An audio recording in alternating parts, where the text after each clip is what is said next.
যদি beauty with ব্রেইনের সংজ্ঞাটা জানতে চান তাহলে ঢাকা বিশ্ববিদ্যালয়ের শিক্ষিকা শেহরিন আমিন মোনামিকে দেখুন। যেমন তার সাহস তেমনই তার বিনয়।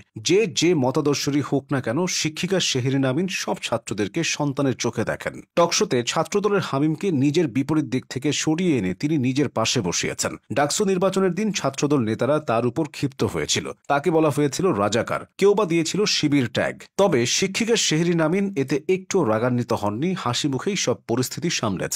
তিনি তখন বলেছিলেন, তারা আমার ছাত্র, আমার সন্তানের মতো। শুধু ছাত্রদল নয়, ছাত্র শিবিরের সাথেও তিনি বিনয়ে আচরণ করেছেন। যে শিবির আমাদের মুহির মতো মানুষ তৈরি করে, আমি নির্দ্বিধায় বলতে পারি সে শিবিরই সবচেয়ে ভালো। কথাটা শেহরিন আমিন মোনামির। ডাকসুর নবনির্বাচিত এজিএস মহিউদ্দিন খানের প্রশংসা করতে গিয়ে অতীতে তিনি এই মন্তব্য করেছিলেন। ঘটনাটির পর তাকে নিয়ে অনেক অপপ্রচার হয়েছিল। সম্প্রতি তার ও মহিউদ্দিনের এডিট করা ছবিও সোশ্যাল মিডিয়ায় ছড়িয়ে দেওয়া হয়েছে। শেহরিন আমিনের সামনে বসে ছাত্রদলের হামিম জানিয়েছে, ম্যাম, আপনাকে নিয়ে যারা আজে বাজে কথা লিখেছে তাদের মধ্যে যদি কারো সাংগঠনিক কোনো পরিচয় থাকে এবং তার প্রমাণ থাকে, সেটি আমার কাছে দিন। আমি তাদের বিরুদ্ধে সাংগঠনিক ব্যবস্থা নেব। প্রয়োজনে প্রশাসনিক ব্যবস্থা নিতেও পিছপা হব না। দলমত নির্বিশেষে সবার এমন ভালোবাসা ও শ্রদ্ধা খুব কম শিক্ষক শিক্ষিকায় পান। শেহরিন আমিন মোনামির বিনয়ের কথা অনেক হলো, তার সাহসটাও কম না। 2024 জুলাই আগস্টে আওয়ামী লীগের অন্যায়ের বিরুদ্ধে তিনি সোচ্চার হয়েছিলেন। আন্দোলনের সময় 31 জুলাই ঢাবি ও বুয়েটের শিক্ষক ও শিক্ষার্থীদের যৌথ মার্চ ফর জাস্টিস কর্মসূচি থেকে পুলিশ এক ছাত্রকে ধরে নিয়ে যেতে চাইলে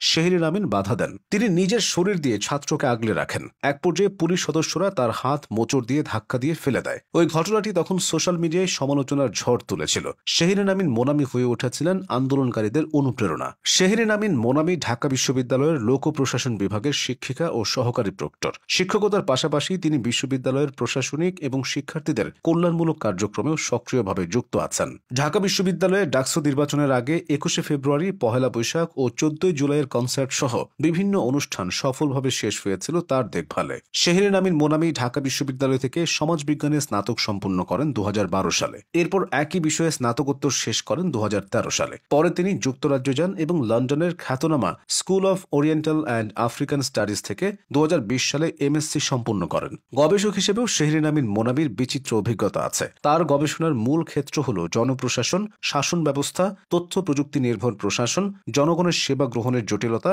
এবং ডিজিটাল বৈষম্য। এসব বিষয়ে তার বেশ কিছু প্রবন্ধ আন্তর্জাতিক গবেষণা জার্নাল ও অনলাইন মাধ্যমে প্রকাশিত হয়েছে। গবেষণার মাধ্যমে তিনি বাংলাদেশের জনপ্রশাসন ও নীতি নির্ধারণ প্রক্রিয়াকে আরও কার্যকর ও জনবান্ধব করার প্রচেষ্টা চালিয়ে যাচ্ছেন। শেহরিন আমিন মোনামির শিক্ষাজীবন ও পেশা জীবনের পাশাপাশি তার অর্জনের তালিকাও বেশ সমৃদ্ধ। তিনি আন্তর্জাতিক অঙ্গনে নিজের দক্ষতার প্রমাণ রেখেছেন, পেয়েছেন একাধিক সম্মানজনক পুরস্কার। আন্তর্জাতিক পর্যায়ে তিনি সার্ক চিঠি লেখার প্রতিযোগিতাতে বিজয়ী হয়ে সুনাম অর্জন করেছেন। ঢাকা বিশ্ববিদ্যালয়ে পড়াশোনার সময় তিনি শিক্ষাগত উৎকর্ষের জন্য ডিনস অ্যাওয়ার্ড লাভ করেন। এছাড়া তিনি পেয়েছেন রুহুল আমিন অ্যাওয়ার্ড, রাবেয়া খাতুন স্বর্ণপদক এবং মোহাম্মদ মোফাজ্জলুল হক স্বর্ণপদক। এসব পুরস্কার তার মেধা, একাগ্রতা ও গবেষণামুখী মানসিকতার পরিচয় বহন করে। ঢাকা বিশ্ববিদ্যালয়ে প্রভাষক হিসেবে যোগ দিয়ে এখন তিনি নানামুখী দায়িত্ব পালন করছেন। শিক্ষক থেকে হয়ে উঠেছেন শিক্ষার্থীদের অভিভাবক। তার একাগ্রতা, জ্ঞান আর আন্তরিকতা তাকে শিক্ষার্থী ও সহকর্মীদের কাছে সম্মানিত করেছে।